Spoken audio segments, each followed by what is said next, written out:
Stone bench films தயாரிப்பில் அரி கூட்டணியில் புரட்சி தளபதி விஷால் நடிக்கும் ரத்னம் ஏப்ரல் 26 முதல் உங்கள் அபிமான திரையரங்குகளில். நக்கீரன் நேயர்களுக்கு வணக்கம். இன்று நம்முடன் கருத்துக்களை பகிர்ந்து கொள்ள இணைந்திருக்கிறார் தமிழ்நாடு முற்போக்கு எழுத்தாளர்கள் மற்றும் கலைஞர்கள் சங்கத்தின் கடலூர் மாவட்ட பொறுப்பாளர் திரு பால்கி அவர்கள். வணக்கம் சார். வணக்கம். நக்கீரன் ஆசிரியர் மற்றும் வாசகர்களுக்கு பால்கியின் அன்பு வணக்கங்கள். தேர்தலில் பயன்படுத்தப்படும் விவிபேட் இயந்திரத்துல பதிவாகும் ஒப்புகை சீட்டுகளை 100% முழுமையா எண்ணணும் அப்படின்னு சொல்லி வழக்கு தொடரப்பட்டது. இது தொடர்பாக சில சந்தேகங்கள்லாம் நீதிமன்றம் எழுப்பிச்சு. அதுக்கு தேர்தல் ஆணையம் பதில் சொல்லிச்சு. இறுதியா எல்லா மனுக்களையும் தள்ளுபடி பண்ணிட்டாங்க உச்ச நீதிமன்றம். இது தொடர்பாக விமர்சனமும் வருது. இது எப்படி பாக்குறீங்க? ஆரோக்கியமான சரியான தீர்ப்பு என்பது இந்திய உச்ச நீதிமன்றத்தின் சார்பாக வரும் என்ற எதிர்பார்ப்பு நம்மை போன்றவர்களுக்கு இருந்தது. ஆனால் அது மாதிரியான ஒரு தீர்ப்பு வராதது வருத்தத்துக்கு உரியதுதான். இப்போ விவிபேட் அப்படின்ற அந்த பிரச்சனையை நீங்க கேள்வியாவே கேட்டுட்டதுனால உலக இந்தியா இது ரெண்டுமே தேர்தலை எப்படி பார்க்கிறாங்க அப்படின்ற ஒரு சின்ன விவரத்தை வாசகர்கள் அறிந்து கொள்ள வேண்டும். உங்களுக்கு 1951 நமக்கு இருந்த 36 கோடி மக்கள் இன்னைக்கு 18வது நாடாளுமன்றத்துல 134 கோடி பேர் இருந்தாலும் 92 கோடி பேர் உங்களுக்கு வாக்களிக்கக்கூடிய ஒரு பிரம்மாண்டமான தேர்தல் கமிஷன் பணிதான். தேர்தல் கமிஷன் பணியை எப்படி செய்ய வேண்டும் என்பதற்கான கைட்லைன்ஸ் இதுவரைக்கும் இருந்த தேர்தல் அதிகாரிகளால சிறப்பா கொண்டு போன மாதிரி இந்த தேர்தல் கமிஷன் கொண்டு போகப்படவில்லை. இந்த தேர்தல் கமிஷனுக்கு ஏற்றாற் போல் உச்ச நீதிமன்றம் தீர்ப்பு கொடுத்திருக்கிறது என்றுதான் நாம் இந்த தீர்ப்பை பார்க்க முடிகிறது. ஆனா இதுல வாதிட்ட வழக்கறிஞர்கள் சொன்ன விவரங்களை வாசகர்கள் தெரிந்து கொள்வது, உண்மையான ஜனநாயகத்தின் மீது நம்பிக்கை உள்ளவர்கள் பாரபட்சமான தீர்ப்புகள் எப்படி பாதிக்கிறது என்பதை அறிந்து கொள்ள வேண்டியது அவசியம். விவிபேட் அப்படின்ற சப்ஜெக்ட சேர்த்து தான் நீங்க கவுண்ட் பண்ணணும்ன்றதையே கோர்ட்டுக்கு போய் தான் நம்ம வாங்கிட்டு வந்தோம். இதுக்கு முன்ன விவிபேட்டோட சேர்த்து பண்ண முடியாதுன்னு சொன்ன ஜட்ஜ்மெண்ட்டும் இந்திய நீதித்துறையால நடந்தது. அது நீதித்துறையினுடைய ஒரு சோகம். இதுல விவிபேட் சப்ஜெக்ட நீங்க சேர்த்து எண்ணறதுனால என்ன பிரச்சனை ஆயிடும்னு நீதிபதிகள் தனக்கே உரிய சில அற்புதமான கேள்விகளை கேட்டாங்க. கேள்விகளுக்கான விளக்கமும் சரியான விளக்கமாக தேர்தல் கமிஷன் சொல்லல. இன்னும் சொல்ல போனால் நீதித்துறை சரியாக தீர்ப்பை சொல்லுவதற்கு ஏற்றாற் போல அதுல உள்ள நம்பகத்தன்மையில உள்ள அச்சத்தை தேர்தல் கமிஷன்ல வாக்குமூலமாய் கொடுத்தவர்கள் சொன்னாங்க. உதாரணத்துக்கு ஒரு நீதிபதி கேட்கிறார் இந்த விவாதத்துல, இதுல ஏன் உங்களுக்கு எங்களுக்கு டவுட் வருது, இந்த டவுட்டை சரியா அது கிளியர் பண்ணுமா பண்ணாதா, அதான் கேள்வி. இப்ப எனக்கு என்ன டவுட்னா, நான் வாக்களிக்கிறேன், நான் வாக்களிக்கிறது எந்த கட்சிக்கு நான் வாக்களித்தேன்றது நான் வாக்கு பதிவு இடத்தை விட்டு வெளியே போகும்போது எனக்கு தெரியுது. அதுதான் விவிபேட்னுடைய ரோல். அப்போ விவிபேட்னுடைய ரோலை ஒட்டுமொத்தமாக முழுமையாக பார்த்துட்டு தான் ஜட்ஜ்மெண்ட் கொடுக்கணும்ன்றதுக்கு ஏற்றாற் போல் தான் தேர்தல் கமிஷன் சார்பா அதிகாரிகள் சாட்சி சொன்ன போது சொன்னாங்க. ஆனால் அரசுக்கு ஆதரவாக இந்த நீதித்துறை இதுல செயல்பட்டு இருக்கு. உதாரணத்துக்கு இதே மாதிரி ஒரு வழக்கு மேலை நாடுகள்ல ஒரு இடத்துல வருகின்ற போது 67% வாக்குப்பதிவு நடந்திருக்கிறது. அதுல 20% குறையாம நீங்க விவிபேட பார்க்கணும். 20% கீழே பாத்தீங்கன்னு சொன்னா மக்களின் மனநிலை பிரதிபலிக்காதுன்னு சொல்லியிருக்காங்க. அப்ப நம்ம என்ன, ஒரு உலக நாடுகள்ல இருந்து ஒரு அனுபவத்தை வாங்கி நீதித்துறை என்ன சொல்லியிருக்கணும், குறைஞ்சபட்சம் 20% மேலேயாவது நீங்க அதை வெரிஃபை பண்ணி கொண்டு வாங்க அப்படின்னு சொல்லியிருக்கணும். ஆனா இது விவிபேட் மூலமா தேர்தல் ரிசல்ட்டை தெரிஞ்சுக்கிறதுக்கு போனா போகுதுன்றதுக்கு ஏற்ற மாதிரி 2% என்று சொல்லுவது கிட்டத்தட்ட விவிபேட்னுடைய ரோலை நிராகரித்து இந்த தீர்ப்பு வழங்கப்பட்டிருக்கிறது. இது நீதித்துறைக்கு ஒரு மிகப்பெரிய களங்கமாகும். நீங்க பிரசாந்த் பூஷனுடைய ஆர்கியூமெண்ட்ல அதே மாதிரி தேர்தல் கமிஷன்ல உள்ள சப்ஜெக்ட்ல மாற்றங்கள் நிகழுமான்னு கேட்டும்போது அவங்க சொன்ன பதிலை வைத்து இந்த இவி எலக்ட்ரானிக் ஓட்டிங் பேட்டர்ன் அதுவும் சரியில்லை, அது சுத்தமா நம்பிக்கைக்குரியது இல்லாததுனால விவிபேட் மூலமா வாக்காளருக்கு சரியான சிந்தனையை, அவருடைய உறுதிப்பாட்டை செஞ்சதுனால இது நல்லது தேர்தலாக கொண்டு வர முடியும் என்று நம்ம நம்பி இருந்தோம். அந்த நம்பிக்கைக்கு இந்த தீர்ப்பு பொய்யாக்கி இருக்கிறது. நாமளும் என்ன கேட்கிறோம்னு சொன்னா, பழைய மெத்தடுக்கு போங்கன்னு சொல்லல. விவிபேட் மூலமா இன்னும் கொஞ்சம் கூடுதலான அதிகாரிகளை போட்டு தேர்தல்களுடைய ரிசல்ட்டை 1 or 2 days கழிச்சு கொடுக்கறதுனால ஒரு பெரிய மாற்றமெல்லாம் இருந்திருக்காது. ஆனால் அந்த திசையை நோக்கி நீதித்துறை செல்லாமல் இருப்பது மோடி அரசுக்கு அவருடைய விசுவாசத்தை தான் காட்டுகிறது. எலெக்ஷன் கமிஷன் மோடி அரசினுடைய அந்த இடி டிபார்ட்மெண்ட் மாதிரி செயல்படுகிறது என்பதற்கு இது ஒரு உதாரணம். இந்த வழக்கு விசாரிச்சுட்டு இருக்கும்போது வாக்குப்பதிவு இயந்திரம், அந்த விவிபேட் இயந்திரம் ஆகியவை குறித்த எங்களது சந்தேகங்களுக்கு போதிய விளக்கம் கிடைத்து விட்டது அப்படின்னு தெரிவிச்சிருக்கிறாங்க. இன்னொன்னு, கண்மூடித்தனமாக ஒரு நடைமுறை மீது நம்பிக்கை இல்லை என்று கூறுவது தேவையற்ற சந்தேகங்களையே உருவாக்கும் என்று நீதிபதி சஞ்சீவ் கண்ணா கருத்து தெரிவிச்சிருக்கிறார். ஆமா, நீதிபதி சஞ்சீவ் கண்ணா சொன்ன வாதத்தை நாம் ஏற்கிறோம். என்ன 2வது வாதம்? அவர் என்ன சொல்றாரு? இப்ப இருக்கக்கூடிய பேட்டர்ன் மீது நீங்கள் ஒரு குறை சொல்லுவதன் மூலம் இது சுத்தமா சரியில்லை என்று மக்கள் நினைத்து விடுவார்கள்ன்றார். ஆமா, அவர்கள் நினைக்காமல் இருக்க செய்யணும்னு சொன்னா, நான் வாக்களிச்சதை எனக்கு உத்தரவாதப்படுத்தக்கூடிய ஏற்பாட்டை தேர்தல் கமிஷன் செய்தாக வேண்டும். தேர்தல் கமிஷன் செய்யவில்லை என்று சொன்னால் அது வழக்காக வருகின்ற போது 2 தரப்புக்கும் அதில் உள்ள நியாயத்தை விளக்க வேண்டியது நீதித்துறையினுடைய பணி. நீதித்துறை ஒரு பக்கமாக நம்பிக்கையை அரசின் மீது வை என்று சொல்லுவதில் உள்ள அட்வைஸை நம்ம ஏற்றுக்கிறோம். ஆனால் செயல்பாடு என்பது பாரபட்சமாக இருக்கின்ற போது அந்த பாரபட்சத்தை நீக்குவது நீதித்துறையினுடைய கடமை என்பதை அந்த நீதிபதி மறந்துட்டார். வாக்களித்தவருக்கு வாதத்தை உறுதிப்படுத்தாத போக்கினை விமர்சிக்கவில்லை. அதுதான் முக்கியமானது. இல்ல, அவர் மேல என்ன சொல்றாரு, தேர்தல்ல முறைகேடு நடந்ததா இதுவரை எந்த ஆதாரமும் தரப்படலைங்கிறார். தமிழ்நாட்டுல முதல் கட்ட வாக்குப்பதிவு ஏப்ரல் 19 நடந்தது. ஆமா, காலையில ஆரம்பிக்கின்ற போது எல்லா இவிஎம்மும் சரியா இருக்கு. 3:45 மணி வரைக்கும் சரியாக இருக்கு. 4 மணிக்கு ஒரு இவிஎம்ல 66% அதிகமானவர்கள் வாக்களித்த பின்பு இவிஎம்ல மிஷின் அந்த லைட் எரியல, விவிபேட் எரியல, ஷோ பண்ணல. இப்போ 2மே ஃபெயில்யூர். என்ன தேர்தல் கமிஷனுடைய கைட்லைன்ஸ் தெரியுமா? இந்த இவிஎம் மிஷினை பயன்படுத்த முடியாது. இப்ப வாக்கு சாவடியில் இருக்கக்கூடிய அனைத்து ஏஜென்ட்டுகளையும் கூப்பிட்டு வச்சுக்கிட்டு இந்த மொத்தத்தையும் நீங்க இன்னொரு மிஷினுக்கு டிரான்ஸ்பர் பண்ணணும். ஒரே ஒரு கட்சியினுடைய ஏஜென்ட் அதை எதிர்த்தாருன்னு சொன்னா இந்த 67% ஆட்கள் வாக்களித்தாங்க பாருங்க, அது நிராகரிக்கப்படும். எவ்வளவு பெரிய மோசமானது! இப்ப நம்முடைய தொல் திருமாவளவன் தொகுதியானது சிதம்பரத்துல நாங்க 4:45 மணிக்கு போகும்போது நடந்த நிகழ்ச்சி இது. பாத்தீங்கன்னா எல்லா அந்த தேர்தல் அதிகாரிகள் கன்வின்ஸ் பண்ணதுனால அந்த வாக்குப்பதிவு, அந்த வாக்குச்சாவடி அந்த மோசத்திலிருந்து விடுபட்டது. இது வடக்கு பகுதியில் எப்படி நடக்கும் கொஞ்சம் கற்பனை பண்ணி பாருங்க. தேர்தல்ல ஜனநாயகத்தன்மை என்பது பவர்ஃபுல் ஆட்களால மோசமாக நடத்த வேண்டும் என்று நினைச்சால் இதெல்லாம் அவங்களுக்கு பலனாக போய் மாறும்.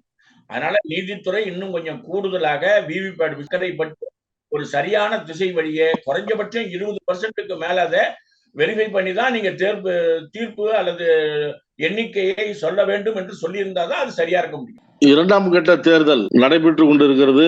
அதுல எவ்வளவு வாக்கு பதிவாயிருக்கு அப்படிங்கறதெல்லாம் டிவியில் அப்பப்ப போட்டுட்டு வராங்க. அது எப்படி பாக்குறீங்க? இப்ப உத்தரப்பிரதேசத்துல பேசியிருக்கிறார் யோகி. காலையில பிரதமர் மோடி நாட்டுக்கு ஒரு புதிய திசையை கொடுத்துள்ளார். அவரது 10 ஆண்டு கால ஆட்சி சுதந்திர இந்தியாவின் ஒரு பொற்காலம். ஒவ்வொரு துறையிலும் இந்தியா புதிய சாதனையை செய்து வருகிறது. இந்தியா இன்று வேகமாக முன்னேறி வரும் பொருளாதாரமாக நிலைநிறுத்தப்பட்டுள்ளது. இவை பாஜகவுக்கு சாதகமாக அமையும் அப்படிங்கிறார். உத்தரப்பிரதேசத்தினுடைய முதலமைச்சர் எழுதி கொடுத்ததை படிச்சிருக்காரு. உத்தரப்பிரதேசத்துல 10% தொகுதிகளுக்கு தேர்தல் இந்த 2ஆம் கட்டத்துல கிட்டத்தட்ட 11 மாநிலங்கள்ல கர்நாடகா போன்ற கேரளா போன்ற இடங்கள் மட்டும் கொஞ்சம் விதிவிலக்கு. கர்நாடகால 50% தொகுதிகள், 28ல 14 தொகுதி, மீதி எல்லாம் கிட்டத்தட்ட ஒரு 7-8 மாநிலங்கள்ல 10%. இது அனைத்து எப்படி இருக்கிறது என்ற ஒரு கேள்வி முன்னால வச்சோம். பாத்தீங்கன்னா கேரளா மொத்தமா 20 தொகுதிகளும் இன்றைய தேர்தல். கர்நாடகால 50%, மீதி இடங்கள்ல இருக்கக்கூடிய அந்த 10% இடத்துக்கு உத்தரப்பிரதேசத்துக்கும் பாத்தீங்கன்னா ஒரு 8 தொகுதிகள் மட்டும்தான். ஒரு 8 தொகுதிகள்ல அவருடைய தொகுதி எப்படி இருக்கிறது என்று வாக்காளர்கள்கிட்ட கேள்வி கேட்கப்படுகிறது. முந்தா நேற்று காலையில அதுல கல்லூரியிலிருந்து வேலை வாய்ப்பை நழுவ விட்ட அல்லது வேலை வாய்ப்புக்கு எந்த விதமான வாய்ப்பும் இல்லாத ஒருத்தர் பேட்டி கொடுக்கிறாரு. என்ன மாதிரி கொடுக்கிறாருன்னு சொன்னா, இந்த உத்தரப்பிரதேச அரசும் மத்திய அரசும் மாடுகளுக்கு கொடுக்கக்கூடிய முக்கியத்துவம், மாடுகளுக்கும் மாடுகள் அந்த புதிய தொழில்நுட்ப வசதியோட அதிகமான பாலை கறக்க வேண்டும் என்பதற்காக அந்த இதிகாசங்களை டிவியில ஒளிபரப்ப செய்து அந்த ஒளிபரப்பின் மூலமாக பால் அதிகமா வருதுன்னு ஒரு பேட்டி கொடுக்கக்கூடிய அளவுக்கு உத்தரப்பிரதேசத்துல யோகியனுடைய சமாச்சாரம் பேசப்படுகிறது. ஆனால் அது ஆங்கில தொலைக்காட்சியில் தான் வந்ததே ஒழிய எல்லா மாநிலங்களிலையும் அது ஒளிபரப்பப்பட. நீங்க மோடியினுடைய ஆட்சியிலேயே ஒரு சின்ன சப்ஜெக்ட் உண்டு, முந்தா நேற்று பரபரப்பா பேசப்படுகிறது. வாட்ஸ்அப் கம்பெனி கிட்ட சென்ட்ரல் கவர்மெண்டினுடைய இன்டெலிஜென்ஸ் ஒரு மிரட்டல் கடிதம் அனுப்புகிறது. என்னன்னு சொன்னா, என்னுடைய வாட்ஸ்அப் சப்ஜெக்ட விசாரணைக்கு என்று நான் கேட்கின்ற போது மறுப்பு இல்லாமல் நீங்கள் கொடுக்க வேண்டும் அப்படின்னு ஒரு உத்தரவு போட்டிருக்கான். நீ இந்த மாதிரி மோசமான உத்தரவு போட்டேன்னு சொன்னா நான் இந்தியாவிலிருந்தே வாட்ஸ்அப்பினுடைய நிறுவனத்தை வெளியே கொண்டு போவேன்னு சொன்னான். ஒரு மக்களை அந்த முகநூல் மற்ற இடங்களுக்கு தன்னுடைய சிந்தனையை மட்டுமே கொண்டு போகக்கூடிய ஒன்றிய அரசு செய்யக்கூடிய சரி. உத்தரப்பிரதேசத்துல 10% இருந்தாலும் சரி, கர்நாடகாவில் இருக்கக்கூடிய 50% இருந்தாலும் சரி, அதிகபட்சமா இன்னைக்கு மக்கள் முன்னால இந்த 2ஆம் பேஸ்ல பார்த்திருக்கிறது ஆவரேஜா கிட்டத்தட்ட 30% 35% இதுவரை 30-39%, 29க்கு 34.5 அப்படின்னு தான் ஆங்கில தொலைக்காட்சிகள்ல போட்டிருக்கான். அப்போ 34% தன்னுடைய வாக்குகளை உடனடியாக பதிவு செய்ய வந்திருக்கக்கூடிய இந்த 2ஆம் கட்ட தேர்தல் என்பது எதிர்பார்த்தது போலவே மோடி அரசுக்கு எதிராக தங்களுடைய கருத்துக்களை விதைக்கத்தான் வந்து கொண்டிருக்கிறார்கள். அதுல தீவிரமா இருக்கக்கூடிய பிரச்சனை 3 பிரச்சனை. ஒண்ணு, நீங்க வடக்கு மாநிலங்கள்ல பல லட்சம் தேர்வு அறிவிக்கப்பட்டு அந்த தேர்வு ரத்து செய்யப்பட்டது. 2வது வேலையின்மை, 3வது பணவீக்கம்.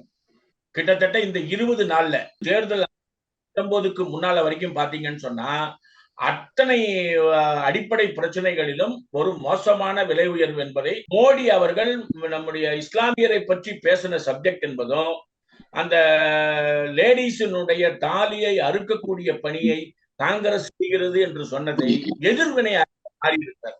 எல்லாருமே என்ன பதில் கேட்டாங்கன்னா, அந்த புல்வானா தாக்குதல்ல இருக்கக்கூடிய ஆட்களை கொண்டு போறதுக்கு வாகன வசதி கூட செய்யாம ஆட்களை உயிரிழப்பு செய்த இந்த மோடி இந்த சப்ஜெக்ட பேசல எதிர்ப்பு.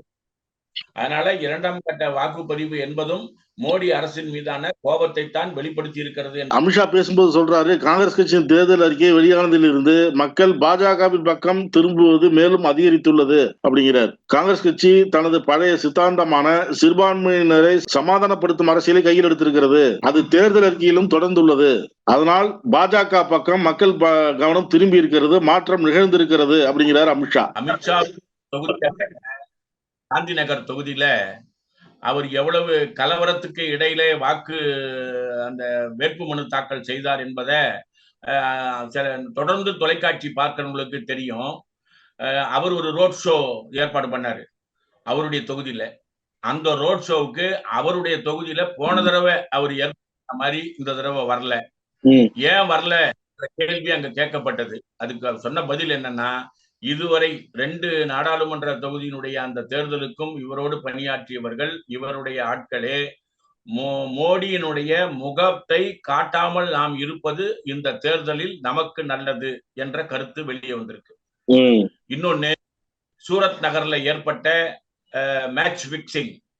அதே போல காந்தி நகர்ல என்ன நடந்திருக்குன்னு சொன்னா, காங்கிரஸ் வேட்பாளரை அவருடைய வீடுகளுக்கு போய் தன்னுடைய அதிகார பலத்தை பிரயோகம் செய்து அவரை விலை கொடுத்து வாங்குவதற்கு அல்லது போட்டியிலிருந்து வெளியேற்றுவதற்கு 2 விதமான முயற்சிகள் மேற்கொள்ளப்பட்டது. இப்ப அவர் எங்க இருக்கிறார் என்ற செய்தியே இல்ல. அவர் சார்பா காவல்துறையில ஒரு மனு கொடுக்கப்பட்டுள்ளது காங்கிரஸ் கட்சியின் சார்பாக.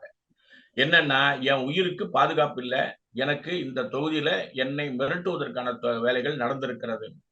மோடி அரசு திட்டமிட்டு அந்த செய்தியை மழுங்கடிக்கிறாங்களே ஒழிய, ஆனால் இன்றைக்கு 11 மணியிலிருந்து பரபரப்பா அந்த அவருடைய தொகுதியிலே பேசப்படுகின்ற விஷயமாக இது மாறி இருக்கிறது.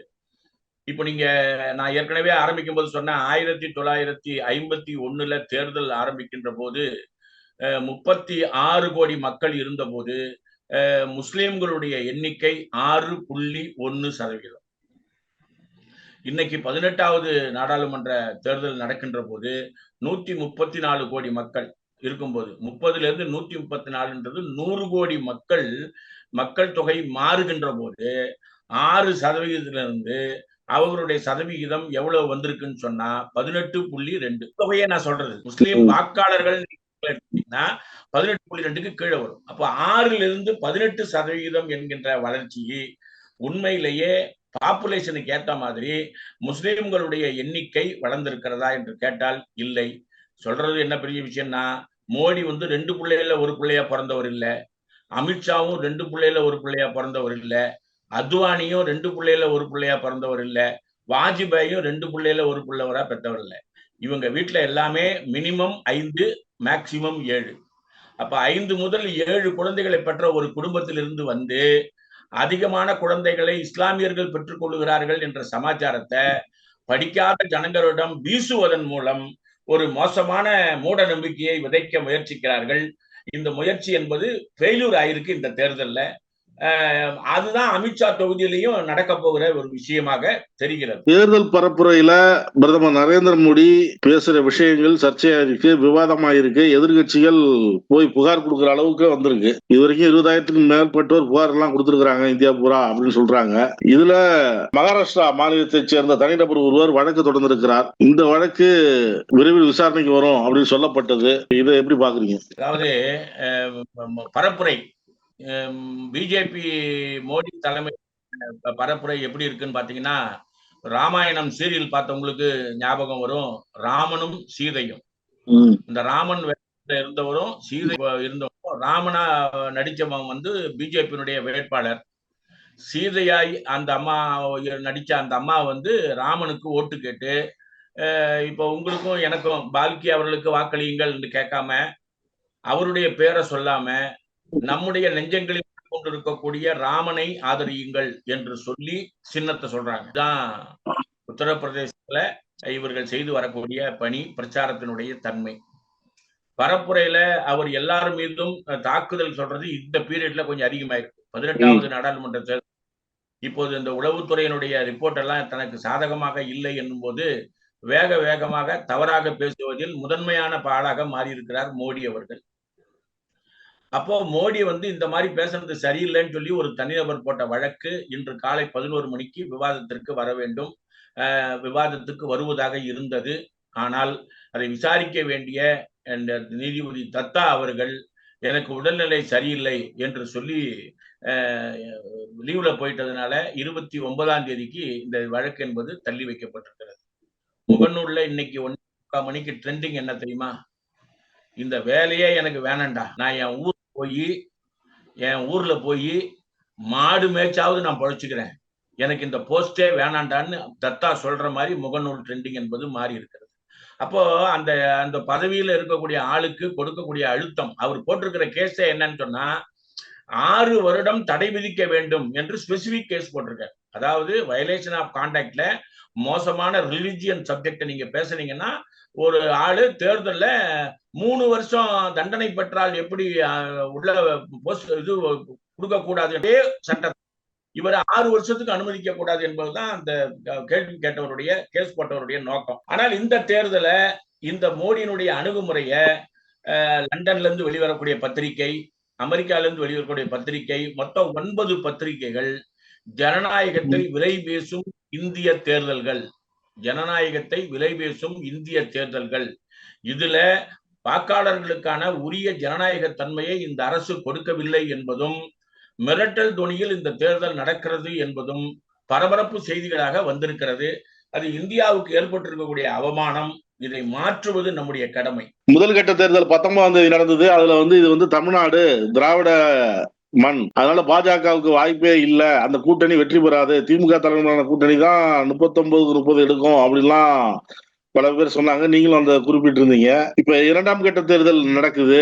இது எப்படி பாக்குறீங்க? பாஜகவுக்கு சாதகமா அமையுமா? அதாவது முதல் கட்ட தேர்தல்ல நாம எதிர்பார்த்தது போல தென்பகுதியில் இருக்கக்கூடிய தமிழ்நாட்டினுடைய தலைமை தாங்கும் சக்தி என்பது முதல் கட்ட தேர்தலை மோடிக்கு எதிராக திருப்பி இருக்கிறது என்பதை நீங்க எங்க திரும்பினாலும் நாளிதழ்களிலோ தொலைக்காட்சிகளிலோ அல்லது முகநூல்களிலோ பார்க்கலாம். மாறுபட்ட கருத்து என்பது அவங்களுடைய கூட்டணி கட்சிகளால கூட பேச முடியல. இப்ப இன்னைக்கு நடக்கக்கூடிய இந்த 89 தொகுதிகள்ல கர்நாடகா இவர்களுக்கு எதிரான திசை வழியை காட்டியிருக்கிறது. கேரளா கிட்டத்தட்ட 20 தொகுதியும் எதிரான திசையை காட்டியிருக்கிறது. உத்தரப்பிரதேசத்துல 8, 19 சூழல் இல்லை. பீகார்ல லல்லு பிரசாத் யாதவனுடைய அந்த மகனுடைய கையை நோக்கி கொண்டு போயிருக்கிறது. சமாஜ்வாடியில் இருக்கக்கூடிய ஆட்களுடைய பெர்ஃபார்மன்ஸ் என்பது அதிகமாக இருக்கிறது.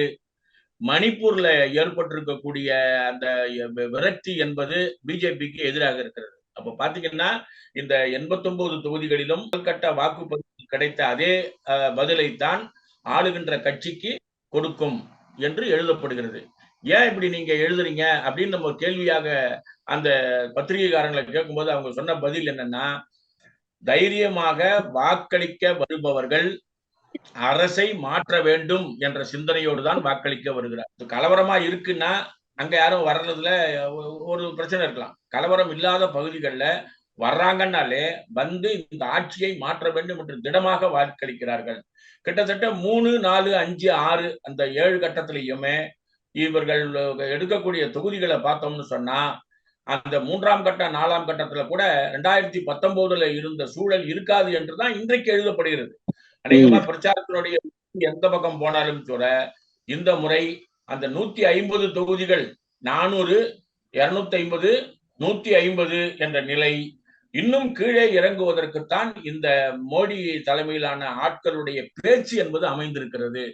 அதனால எதிர்ப்பு அலை, மோடிக்கு எதிரான எதிர்ப்பு அலைதான் இந்த 2ஆம் கட்டத்திலும் நம் கண் முன்னாலே தெரிகிறது. கருத்துக்களை பகிர்ந்துள்ளதற்கு நன்றி சார். கருத்துக்களை கேட்டமைக்கு நன்றி, வணக்கம். தமிழகத்தின் அரசியல் புலனாய்வு வரலாறு நக்கீரன் பப்ளிகேஷன்ஸ். இந்த கோடை விடுமுறையை புத்தகங்களுடன் கொண்டாடுங்கள். கோடை காலத்தை முன்னிட்டு ஏப்ரல் 23 முதல் மே 30 வரை நக்கீரன் வெளியீடுகளான அனைத்து நூல்களுக்கும் 25% சிறப்பு தள்ளுபடி. புத்தகங்களால் கோடையை கொண்டாடுவோம். நக்கீரன் டிவிக்கு சப்ஸ்கிரைப் செய்யுங்கள். உங்கள் ஆதரவே எங்கள் பலம். ஆசிரியர்களுக்கு நண்பனாகவும் மாணவர்களுக்கு ஆசானாகவும் திகழும் தேர்வு வழிகாட்டி. ஒவ்வொரு பாடத்திற்கும் அனுபவமிக்க ஆசிரியர்களின் துல்லியமான தெளிவான விடைகள். CNC இருக்கு, தேர்வு பயம் எதற்கு? இது தீரன் பப்ளிஷிங் ஹவுஸ் விற்பனை வெளியீடு.